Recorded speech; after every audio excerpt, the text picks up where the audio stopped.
అఖిలపక్ష బృందం ప్రపంచ దేశాల పర్యటనతో పాకిస్తాన్ నిజ స్వరూపం బయటపడుతోంది.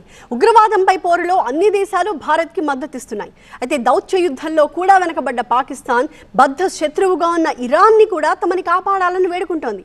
అయితే భారత్తో సన్నిహిత సంబంధాలు కలిగి ఉన్న ఇరాన్ ఈ విషయంలో జోక్యం చేసుకోవడానికి ఆసక్తి చూపించట్లేదు.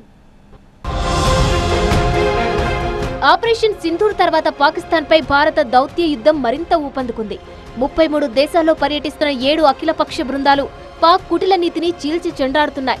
ఉగ్రవాదంపై పాక్ నిజస్వరూపాన్ని ప్రపంచ దేశాలకు స్పష్టంగా వివరిస్తున్నాయి. మరోవైపు అబద్ధపు ప్రచారాలతో పాకిస్తాన్ ప్రపంచ దేశాల ముందు నవ్వుల పాలవుతుంది. ముఖ్యంగా భారత్ 5 ఫైటర్ జెట్లను కూల్చామన్న పాకిస్తాన్ వాదనను ఎవరూ నమ్మడం లేదు. ఇప్పటి వరకు దీనిపై ఒక్క ఆధారాన్ని కూడా పాకిస్తాన్ బయట పెట్టలేకపోయింది. పాకిస్తాన్ తీరుపై కువైట్ పర్యటనలో తీవ్రస్థాయిలో విరుచుకుపడ్డారు మజ్లిస్ ఎంపీ అసదుద్దీన్ ఓవైసీ. ముఖ్యంగా పాక్ ఆర్మీ చీఫ్ అసీం మునీర్ తీరును తప్పుబట్టారు. ప్రపంచ దేశాలు పాకిస్తాన్ కు సాయం నిలిపివేయాలని కోరారు. నిధులను పాకిస్తాన్ ఉగ్రవాదం కోసం వాడుతోందని తీవ్ర విమర్శలు చేశారు. I think yesterday the Pakistani army chief had gifted a photo to the Pakistani Prime Minister Shehbaz Sharif. President of Pakistan was there, the Speaker of National Assembly was there. And these stupid jokers, they want to compete with India. They had given a photograph of a 2019 Chinese army drill, claiming it's a victory over India. Now this is what Pakistan indulges in. They cannot even give a proper photograph. So, हम बचपने में हम school में सुनते थे कि अक्सर school में क्या होता था कि हम अच्छे पढ़ने वाले बच्चे के बाजू पे बैठता था.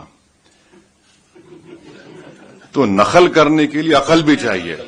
और बार बार ये मुसलमान Pakistan cannot take up this issue. हम मुसलमान क्या मुसलमान हिंदुस्तान में पाकिस्तान से बढ़ के मुसलमान है, पाकिस्तान से बढ़ के मुसलमान है. और मैं तो आपको बोल रहा हूं कि उनसे ज्यादा हम ईमानदार हैं, उनसे ज्यादा हम में तक़वा है.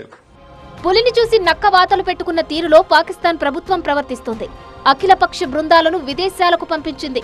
పాకిస్తాన్ ప్రధాని షాబాజ్ షరీఫ్ ముస్లిం దేశాలను చుట్టేస్తున్నారు. భారత్ దాడి చేస్తుందన్న భయం షాబాజ్ ను వెంటాడుతోంది. అందుకే టర్కీ, అజర్బైజాన్ లాంటి మిత్ర దేశాల్లో పర్యటించారు. ఇరాన్ లో కూడా పర్యటించారు. ఇరాన్ అధ్యక్షుడు పెజెక్షియాన్ తో సమావేశమయ్యారు. అయితే ఇరాన్ ప్రభుత్వం షాబాజ్ షరీఫ్ కు క్లాస్ పీకింది. భారత్ తో గొడవలు వద్దని, శాంతియుతంగా సమస్యలు పరిష్కరించుకోవాలని సూచించింది. ఇరు దేశాలకు మధ్యవర్తిత్వం వహించేందుకు సిద్ధంగా ఉన్నట్లు గతంలో ఇరాన్ ప్రకటించింది. అయితే కశ్మీర్ ద్వైపాక్షిక అంశమని, అందులో మూడో వ్యక్తి ప్రమేయం ఉండకూడదని భారత్ తేల్చి చెప్పడంతో తప్పుకుంది. ఆపరేషన్ సింధూర్ సమయంలో చైనా, టర్కీ, అజర్బైజాన్ దేశాలు మాత్రమే పాకిస్తాన్ కు మద్దతిచ్చాయి. చాలా ముస్లిం దేశాలు కూడా ఉగ్రవాదంపై పోరు విషయంలో భారత్ కే సంపూర్ణ మద్దతు ప్రకటిస్తున్నాయి. కువైట్, యుఏఈ లాంటి ముస్లిం దేశాలు భారత్ తీరును పూర్తిగా సమర్థించాయి.